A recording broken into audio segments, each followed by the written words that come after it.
Welcome back to the TINAH Talks podcast. Today, this episode is in honour of the Festival of Sleep Day, celebrated on January the 3rd, that encourages people to prioritise their sleep, especially after the business of the holiday season.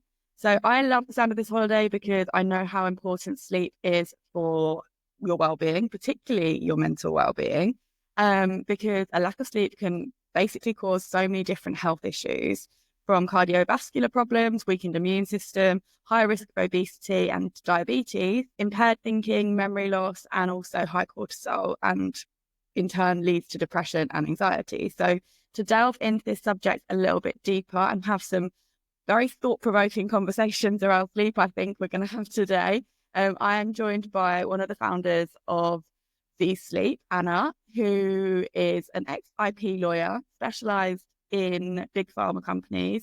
She was responsible for opening up markets, improving access to medicines internationally. And driven by her own insomnia, Anna actually left law to address her biggest mental health condition, which was essentially poor sleep. And she went on to found Zeez Sleep with her co-founder, Steve, who's an engineer. And together they developed the Zeez Sleep Pebble, a device that mimics brain patterns to prompt relaxation and deep sleep. It's been praised by The Gadget Show and Channel 5, and it dramatically improves sleep for over 80% of its users. So this device definitely needs to be talked about. And clearly with this background, Anna is super knowledgeable in everything to do with sleep. So that's why we've invited her on today to talk about sleep and delve into that in a little bit more detail. So welcome to the podcast, Anna. So happy to have you here. I'm really excited for this conversation. Do you want to just give us a little bit more background on you? Where have you kind of come from your lawyer background and where you are today with Zeez? Sure. Okay. Thank you for inviting me, Sophie. So I stopped sleeping when I was about 5. I remember it very well because I was 5 when we left Zimbabwe, where I grew up, and came to England. And it took us 6 weeks on a boat. There were many dock strikes on the way. And I remember wandering around the boat in the middle of the night. I made friends with an old man who taught me how to read. We were fellow insomniacs in the middle of the night. And essentially, that, I'm afraid, it started a history of absolutely appallingly bad sleep, which didn't stop for about 50 years. So I finally learned how to sleep reasonably when I was about 55. Until that, every week I'd have 1, 2, 3, sometimes as many as 5 completely sleepless nights. So as a teenager, I was at the stage where I would sometimes hallucinate. It took me quite a while sometimes to work out what was real and what wasn't, because I was so severely sleep deprived. So it was a major factor in my life. I think I was also physically very tough, and I managed from functioning. It did mean that if I went to the cinema, I might fall asleep 3 times and have to go and see the film 3 or 4 times in order to get to the end. But, you know, I spent an awful lot of money and energy trying to deal with the problem. I never sorted it. I had many managing techniques, but which were more or less effective, but it was a massive thing. And I worked with inventors. So actually, I worked with doctors, with scientists at all levels, right up to Nobel Prize winning level. So in fact, my speciality was attacking or preventing people from being attacked by the big pharmaceutical companies. So it wasn't working for them. It was actually opening up markets in the sense of defeating patents that should never have been there. So that was my background, and it made me very conscious of the medicalization of our health, the fact that we have a skewed view of health because research tends to be done on areas that are profitable. And if there isn't a solution, that tends to be under-researched. And that has many impacts. We've seen forever until recently, there's been very little research on women, for example, because it's expensive to do research on women, much more expensive than just to do research on men. And that's because of the menstrual cycle. So if you're researching on women, you've got two hormonal inputs, which essentially you have to double up. So we often don't know how something is going to work in women until it's actually been used, because all the trials have been on men. Oh, okay. So one of the things that bugged me was that the correlation between medicine or pills, pharmaceuticals, and health was imperfect. So that it often didn't take into account nutrition, lifestyle, and so on and so on. Amongst my experiences was one that was phenomenally interesting, which was formative for me. And that was that as a very young lawyer in the early 90s, I worked with some of the teams of scientists who had been working in Russia. So with the fall of the Soviet Union, those scientists who'd been right at the top of Russian science found themselves jobless, moneyless, without the support that they'd had at the pinnacle of Russian society to carry on their research in the Western world. And of course, they hadn't had access to they'd had access to everything that Russia could give them, but that didn't include necessarily the raw ingredients or indeed the computers that Western scientists had access to. So they found, because the Soviet Union was a capitalist economy, they had looked at things without there being the imperative of profit. So they looked at medicine and health in a completely different way, and it was eye-opening. So in that context, I worked with a couple of the teams of scientists, and one of the teams had been working on low-power electromagnetic fields. And they were doing things that weren't being done in the West. And I continued to think about that. And 20 years later, I found somebody who could work with me on ideas that I had, and indeed had already done parallel work in the field of migraines. So our brain works electrically. It makes little electric pulses. The neurons become negative and positive. And that's the nature of the communication within the brain and from the brain to neurotransmitters, peptides, hormones, and so on. And our idea was that we might be able to influence this and have an impact on the body without needing chemicals, and therefore without having the breakdown products and the downsides of having a chemical input into the body. It took us a long time. We started work in 2014. We actually started selling up the first product in a very small way, manufactured through 3D printing for the cases. I actually made the first ones in my kitchen oven, believe it or not, from silicone. You've got to start somewhere. I did not make the circuit boards, which are incredibly complex. Steve made those. So we began testing in a small way, and we've gone on from there with a few hiccups, pandemic related, and we now have a product called the Zeez Sleep Pebble, which I'll show you. It looks like this. There we go. So that's it. It's quite small. It goes under the pillow. It doesn't zap your brain. It creates tiny little fields under the pillow, which your brain picks up. So there are plenty of magnetic and electrical devices which create a field that cross the skull and generate magnetism and prompt electricity within the brain. For depression, for instance, for migraine. And there are commercial products too that use a technology called pulsed electromagnetic frequencies. That's not us. We're using power levels that are a thousandth of the levels of those devices, even though those devices also are regarded as low power. Because what we're trying to do is to match your brain and to influence the brain to fall into line. All of our brains know how to sleep. We've got that inherently. Yeah. Plenty of us have forgotten what to do. Partly because of stress and anxiety, depression. We can get trapped in a cycle where our brain just isn't doing the right thing. Even though we may be eating properly, going to bed at the right time, not drinking coffee, still we can have a pattern that's inappropriate and doesn't serve us. That's rather a long introduction. I hope that's... No, that was so informative and actually fascinating to hear your story. And I can't believe it's been since you were 5 years old that you were struggling with sleep. And like you just said, our brain forget how to sleep. Yeah. You can't even imagine how much relearning your brain had to take when you finally were able to yes that when you addressed it a little bit later in life. So do you know, looking back at that time when you were 5, and obviously you were going through such a big period of change, like moving from Zimbabwe and going on the boat, which was, I assume, like a brand new experience for you. Or do you think that's what triggered it? Or do you know exactly what triggered that lack of sleep? I think it was probably the massive change, the moving country, the stress within my family environment, and it continued with stress. There were some very stressful experiences during my childhood, which probably made my insomnia really bad. I don't know. I can't tell you that I slept poorly between the ages of 5 and 10. I might have done, but at 5, actually, my father died violently. And that was that was the end of my childhood, essentially. Yeah. So from that point onwards, there were very good reasons not to sleep. Yeah.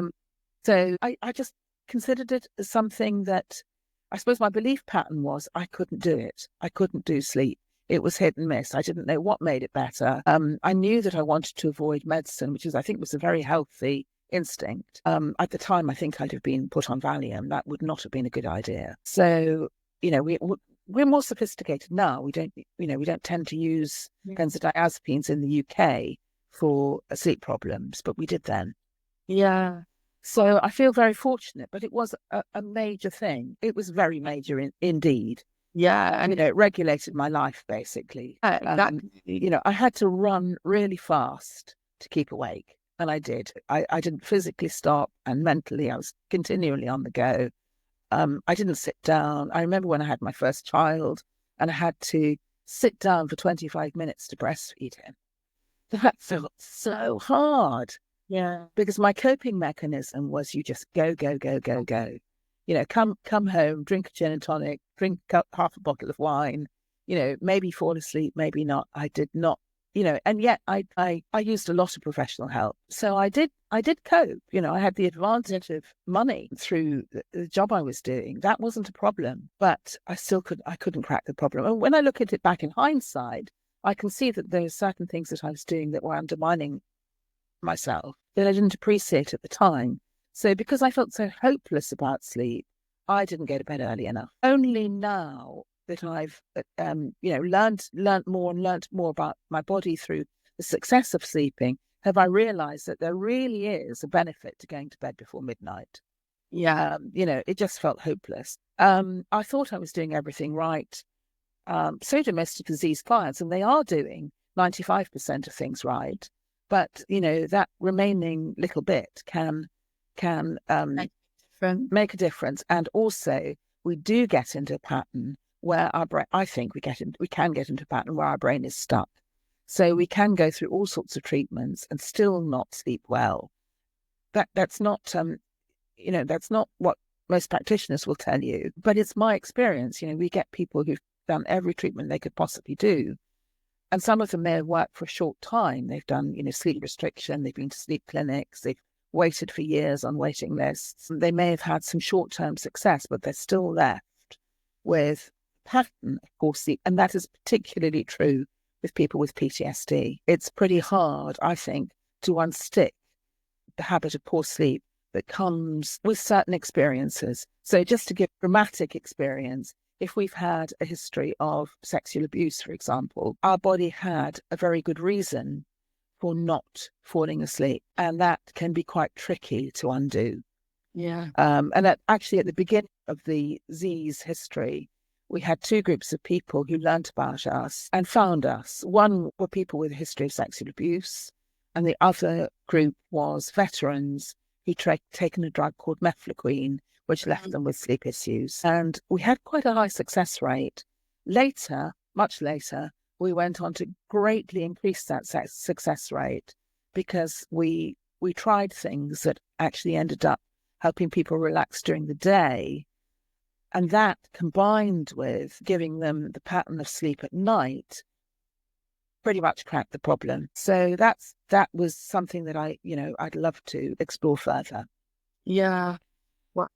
Yes, I realise there's a lot to talk about, and we're you're just talking, and I think we're going to have to do another episode at some point because absolutely.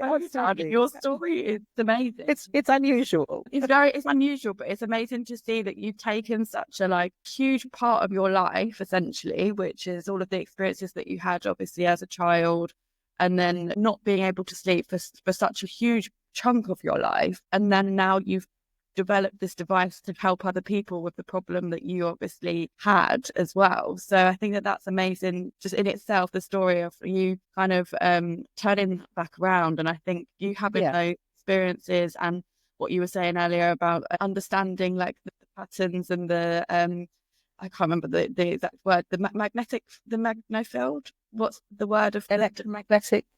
That's field. Like you having that interest earlier on, and it wasn't until kind of 20 years later that you developed the device. I think, all of the things that we go through in life and the things that we pick up along the way generally tend to come back around later in life to put us back on that path of our essentially true purpose, I'd say. And I think the story that you've just told just emulates that essentially. And like what you're meant to be doing right now is selling this device and producing this device. I think that that's credit to you, like to take that very difficult experience and part of your life and turn it into something so positive that has the potential to help so many people. So congratulations for turning that into something so amazing. Thank you. I mean, it is fascinating. And I should say that I cracked the major part of my sleep problem before Zeez. And basically, I retrained my body to kind of understand night and day, really. What the Zeez gave me personally that was qualitatively different was that when I started using it, I knew I was going to sleep. So even before, I might have one night where I didn't sleep and I couldn't quite work out why. So I still had that sense of uncertainty when I went to bed. Was I going to sleep or not? Was it going to be okay? It usually was okay by then, but there was still that uncertainty. Now I know that I'm going to sleep and I'm going to sleep well, unless I do something that prejudices myself. So if I go to bed after let's say 2:00, that's pretty late, but it wouldn't have been unusual for me in the past, then the chances are I'm going to screw up my sleep. If I eat very late at night, I'm going to screw up my sleep. Or if I drink 3 glasses of wine, I can get away with 2, can't drink 3. So now I've learnt what my body needs as a basis. And with the Zeez, I now sleep really well all the time, unless I do one of those things. Yeah. Well, it's our lifestyles, our habits, our behaviours during the day impact the quality of sleep that we have, doesn't it? So, and then, like you said as well, if people are struggling with anxiety, depression, any other mental health condition or physical condition as well, if they're in pain, like that then impacts the quality of sleep as well. So there are choices that we make throughout our day-to-day lives that we can do to improve sleep. So what would your kind of like big ones be, do you think, that are the most disruptive to our sleep? Okay, I'm going to cover that. But first of all, I want to say that relationship is bi-directional. So if we don't sleep and we have fibromyalgia or indeed any form of pain, almost any form of pain, arthritis, for instance, our pain is going to increase because of the lack of sleep. And the same is true of many other conditions. Yeah. So there's a two-way relationship. And indeed, there's a two-way relationship between anxiety and sleep and depression and sleep. So if we've got one, the other is likely to develop, and then that in turn will worsen the first condition. So you asked me what were the biggest things, and I'm going to start with the major one that I think is something that we don't understand. I don't think I'll touch on the ones that we all know about. We all know about coffee. There are lots of things that we know, so I won't talk about that. The biggest learning for me in relation to depression, which was a big thing for me, realizing, it was beginning to change my morning habits. I didn't understand why it made such a change at the time. Now I do. And in my case, it made a difference to my depression. For many people that I've worked with, it also made a difference to their sleep. We know that, so in order to sleep, we need the hormone melatonin. It's often called our sleep hormone. It does much more than affect our sleep. So we produce melatonin naturally. The amount we produce decreases naturally. By the time we're 60, we're only producing 10% of the amount we produced at 25. So if you have a problem with our melatonin, unless we address it, it's going to get worse. And I want, all young people to hear that.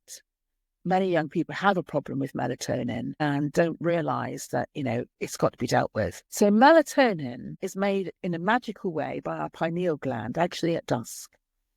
And it's made from serotonin. We commonly know a lot more about serotonin. What we mostly don't know is that it's made in 2 places in the body. It's made in the gut, and for that we need a good varied diet, lots of vegetables. And it's also made in the brain. And it seems to be only the serotonin that is made in the brain that then goes on to that is the building block for our sleep hormone, melatonin. So if we're going to sleep properly, we've got to address the manufacture of serotonin in our brain. It's made in a very interesting way. It's actually made, two areas of the brain are responsible. One, this is an area of the brain, as it were, is the back of our eyes. So about 1/10 of the cells in our eyes are responsible for the production of serotonin. They have nothing to do with sleep. Some blind people have them, some blind people don't. The blind people who don't have them have a big problem with sleep. So these cells in the back of our eyes and an area of the brain called the suprachiasmatic nucleus are responsible for the manufacture of serotonin in our brain. And they require a certain spectrum of light. And that is essentially morning light, the kind of light that we get until about 2 o'clock in the afternoon. After that, it's too late for our body to make, for our brain to make serotonin. It also requires certain nutrients, most of which are stored in the body, so no problem. One is not, and that is the amino acid protein building block called tryptophan. So we require tryptophan to make serotonin in the brain. And we can only make serotonin in the brain in the morning. Therefore, we require tryptophan in the morning to make serotonin.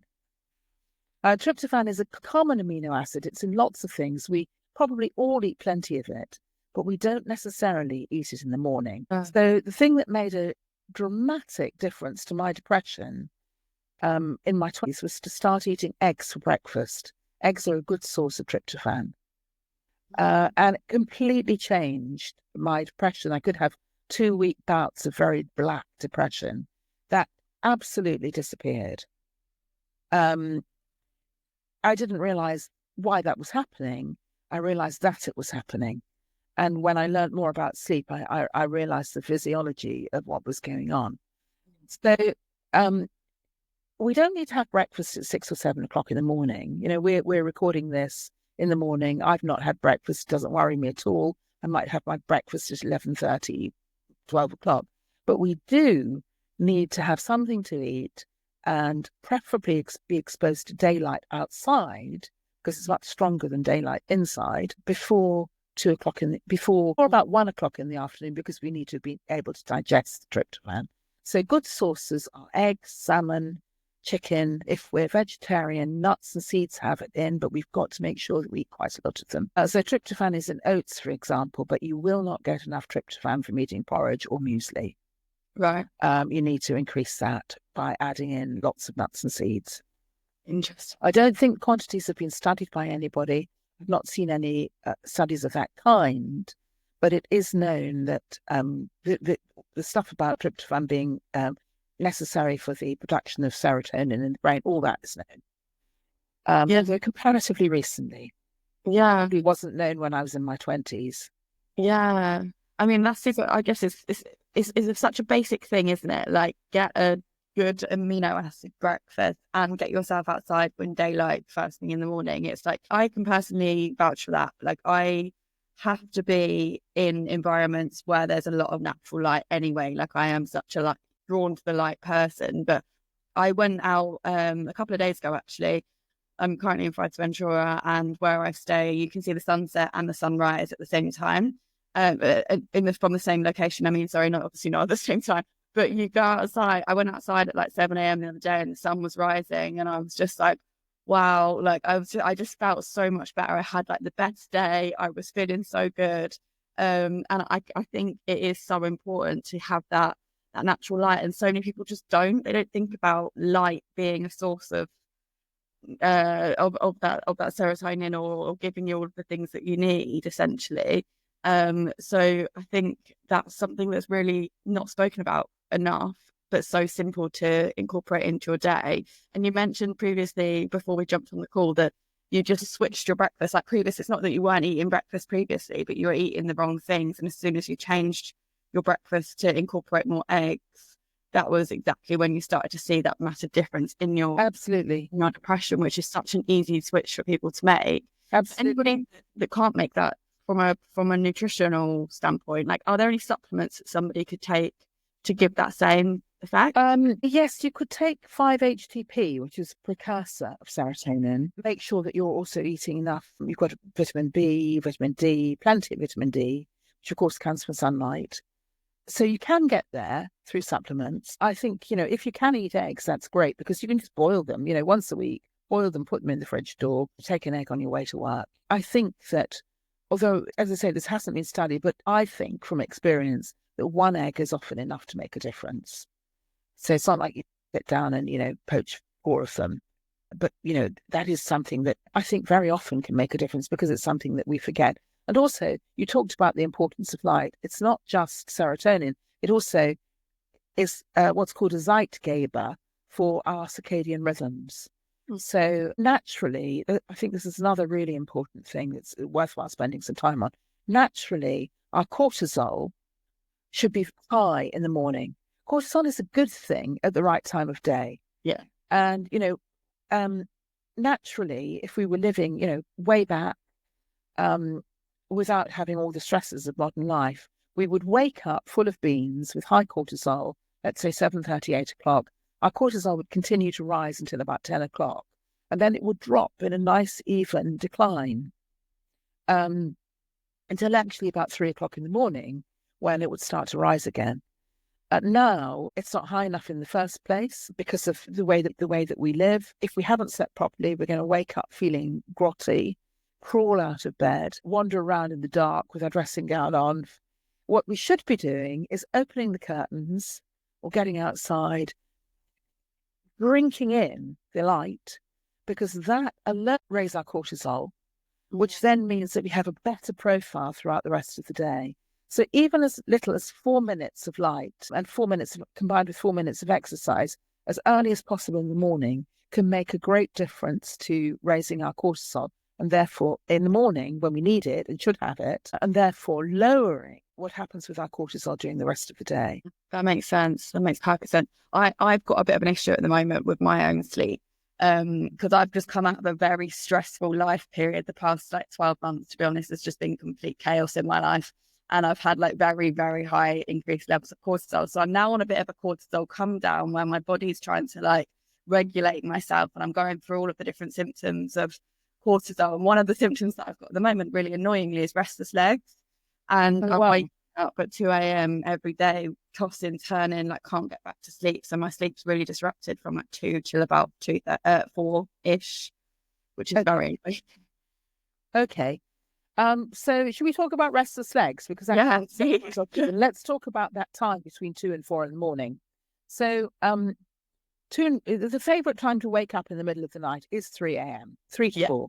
And that's because that's when your cortisol is beginning to rise and your melatonin cortisol balance becomes important.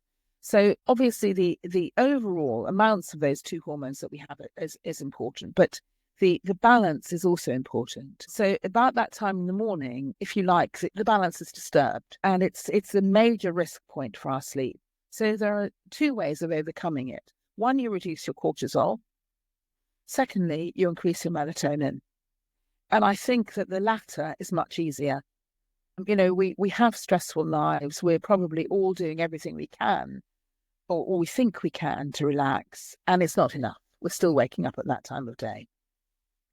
So I would say that things that increase your melatonin are really important. We talked about eggs. Something that I did that I think made a difference that until recently, I think I discovered this. Now people are beginning to talk about is the importance of dust. So in a natural world, our pineal converts the serotonin that our brain has made into melatonin at dusk. We don't live in a natural world. We switch on our lights if it's a bit dark outside.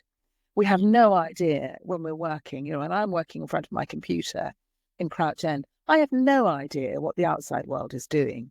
And it's been dark for hours and I haven't even realised. So we're detached from the process of dusk. And I thought about this when I was remembering my own childhood. I said my childhood was in Africa, very rural Africa. My first word was moon. As a little kid, I'd stay with my mum on the step, our stoop, waiting for my dad to come home from work, and we'd see him walking, park the car outside and walk quite a long distance. I'd see him coming towards us, and this was not very far from, closer to the equator than we are now. As he walked towards us, the sun would set, because the timings were much more, there was much more, the sun set at more or less the same time. So it's not surprising that the moon was important. And it was actually remembering that made me think, well, maybe we need a dusk. Maybe we need to experience it. So when I was teaching myself to sleep, I created a dusk for myself. I decided that my dusk would be at 10 o'clock, because the time of the real dusk, especially in winter, was far too early. Yeah, 4 o'clock. Yeah. So I cook. I like cooking, bright light. I want to see what I'm cooking and eating.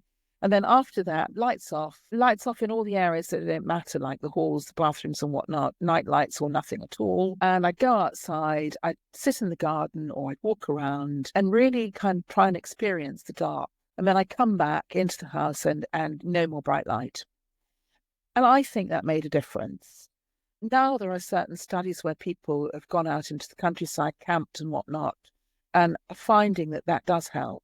So I think that's another trick that may help us convert the serotonin that we've created in our body by having morning light and something to eat in the morning, that may help convert that serotonin into melatonin. The second trick, not very well known.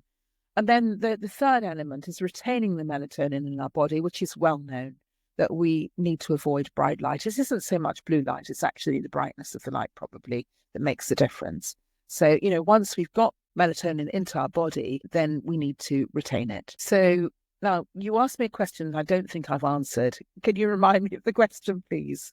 We've just covered so much there that I've actually forgotten.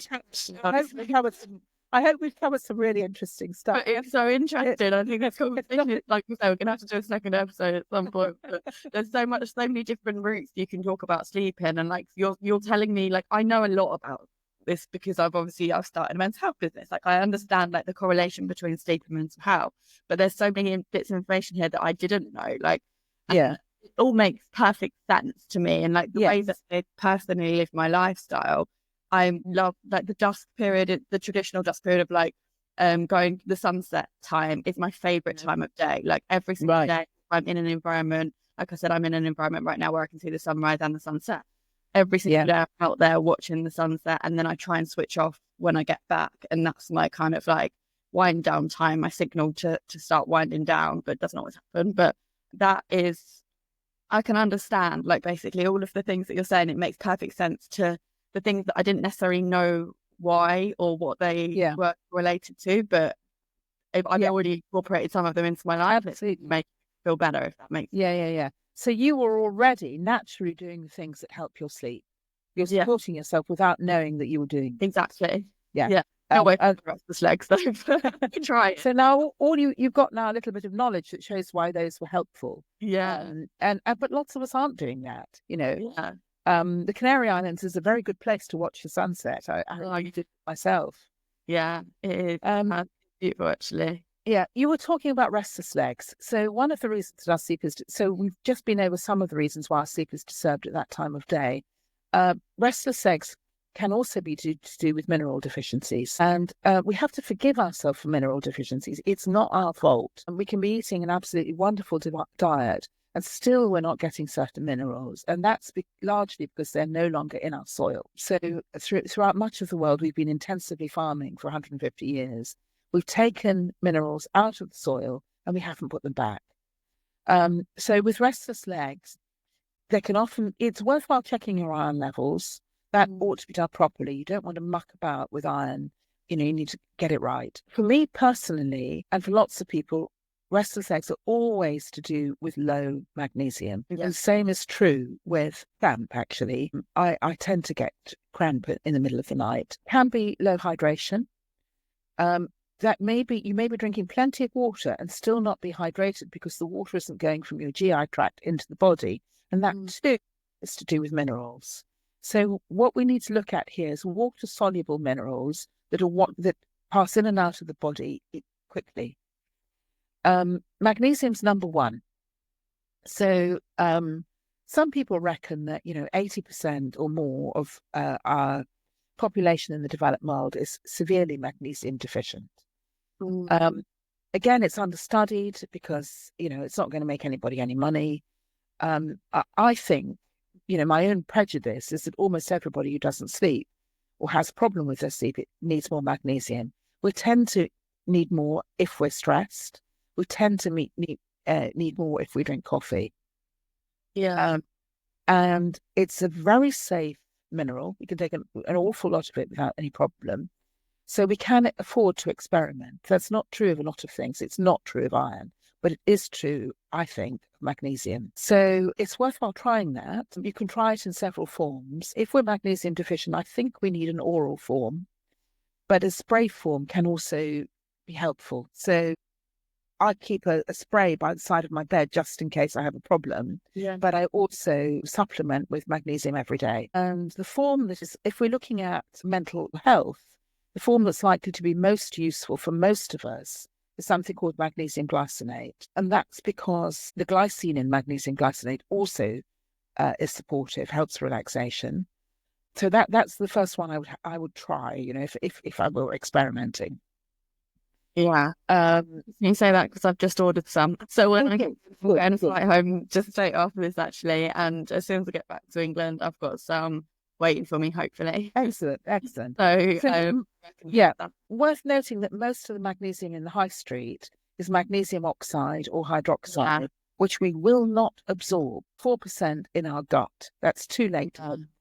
They don't buy it. No, definitely not. I'm fortunate enough that I worked with a supplements brand, so I learned a lot about supplements and how bad some of the high street, or not necessarily bad, but like not effective, some of the high street formulations are. So I've got a little bit of extra knowledge on that to understand like what I'm looking for when it comes to supplements, which is good. But it's definitely something, from what I remember, you recommend that alongside using the Zeez Sleep Pebble as well, don't you? Oh, absolutely. Yeah. The Zeez is prompting the brain. We have to have the chemistry within the brain to create electricity.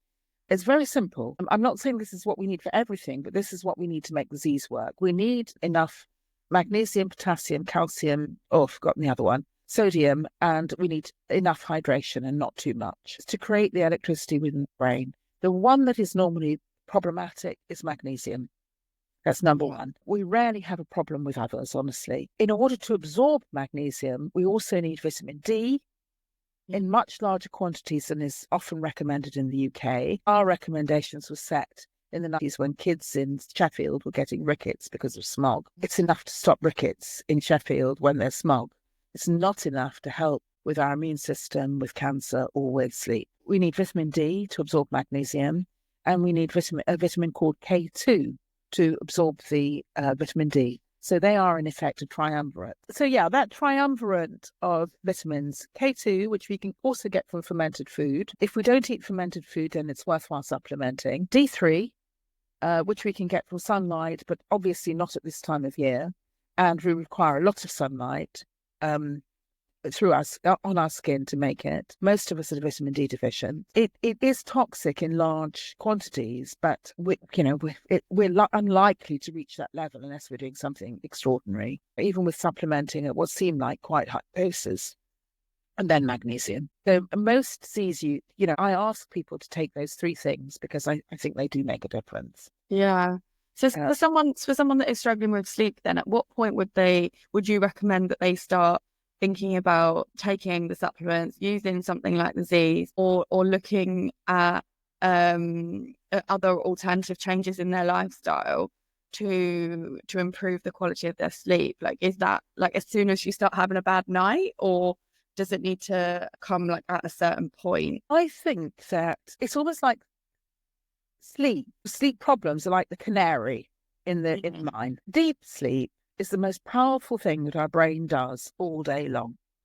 The electrical power of deep sleep is massively more than thinking, for example. So all the things we think of as tough and challenging to the brain, electrically are much weaker than deep sleep. So if our body doesn't have relaxed something, it's going to show up in our deep sleep. So, if we're not sleeping deeply, if we wake up feeling less than really good, we know we've got a problem, and that's something we should address. simply because of that, because it's showing us that something is going awry. It could be all sorts of things. It could be nutritional. It could be, that we've got a relationship we need to sort out. It could be a whole load of stuff. Given our our foods today and our lifestyle, we're almost bound to be deficient in nutrients. And, there's no reason not to address that. So I would look at my vitamin D and my magnesium, my K2 in any event. Of course, there are a whole host of other things it could be, but those are likely to be implicated. Sophie, you've asked me to talk a little bit more about the Zeez, so I'll show it again here. You'll see that it's been designed for simplicity. And the reason for that is that I reckon that insomniacs do not want to wrestle with tech. So it has a single on-off button. There it is now. You might see that one has an orange light. Some of them come with green lights, some of them come with orange lights. There is a difference. This one is programmed for people with a low heart rate. And by that, I mean a heart rate below 60, resting heart rate below 60. Yeah. So what this does is it starts off by creating alpha frequencies. That's to say frequencies between about 4 and 8 hertz. Those are the frequencies that are naturally produced by our brain, dominant frequencies produced by our brain when we're relaxed. So if we're doing a Tai Chi class, for example, or mindfulness exercise, dominant frequencies in our brain will be around that range, 4 to 8 hertz. So we produce that for 20 minutes. We may already be relaxed by the time we go to bed, and indeed we should be. But that 20 minutes will help us to relax, a necessary precursor for falling asleep. After that, we have 10 minutes of theta frequencies, slower still, between about 4 to 8 hertz. That's the kind of state that our brain is in when we fall asleep. It's also a very healing state. It's the kind of state that you get into when you're doing something, you're completely absorbed and you wouldn't hear the doorbell ring. You switched off from whatever it is except the thing that you're absorbed in. And then timed with our sleep cycles. So we have sleep cycles that are roughly 90 minutes long. Timed with our sleep cycles, we put in 20-minute periods of deep sleep signals between 0.5 and 4 hertz.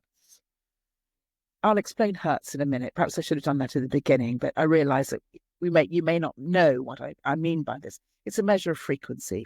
So we put in the deep sleep signals 4 times in order to encourage the brain to sleep deeply.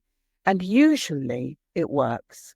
If we've got people who have proper mineral levels, our success rate, when we tested it in 2016, we did some very rigorous testing ourselves. Our success rate at that point was about 80%.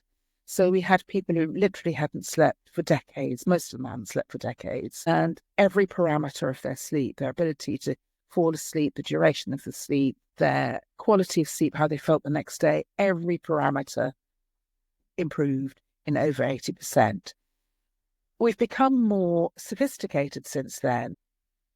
But of course, we're also selling, so we can't test people in the same way. Now, if we get people who listen, take the magnesium, the D3 and whatnot, and also make any other changes that we may give them along the line if we're not successful in the first couple of weeks, it's over 90%. We tend to have quite a sophisticated client group, people who are already doing lots of things right and understand a lot. So, of course, that makes it easier. If we dropped the Zeez in, the Rust Belt, I very much doubt that we would have those success records because there just isn't the level of awareness or good nutrition, poorer. It just doesn't happen.